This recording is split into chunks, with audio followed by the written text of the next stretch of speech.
Item number one is looking over the horizon and seeing how this whole world is changing and how this runway continue to expand. So here are some simple things. Unless you simplify, you cannot execute. But the simplification has to be real, it has to be factual, and it cannot be superficial. We have roughly $50 trillion economy. It grows 3% per annum roughly. $1.5 trillion new economy every year. Ask the question, what is our fair share of it? If that fair share of it is very small and you're lagging behind others, we then become marginalized, as you have seen this morning. So the idea here is that practice every month, every quarter, to look at globally, where is this runway of economic growth? How big is it? How it is changing? How it is expanding every day? Because we have roughly $1.5 trillion of new economy every year across the globe. And you know, and I know, that a larger part of that growth is in the southern hemisphere, where we belong.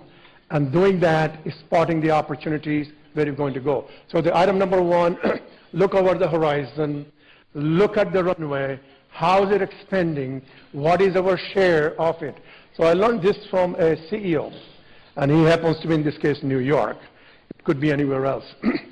And they, every month in their executive committee, for execution purposes, every month, they will take the first 15 minutes and ask everybody what changes they are perceiving for the future.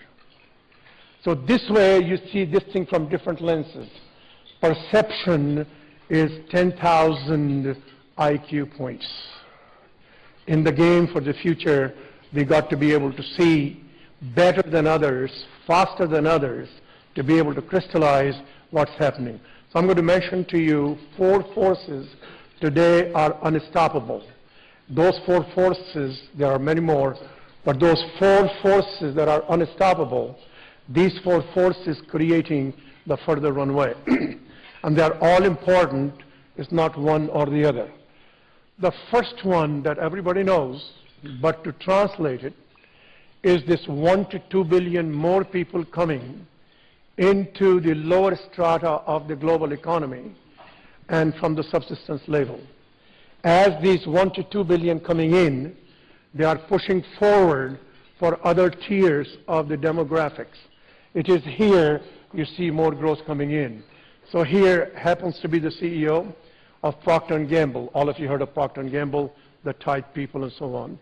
He has announced, as he became last July the new CEO, that in his company, in 5 years, he will have 1 more billion customers to whom that company will serve on a global basis.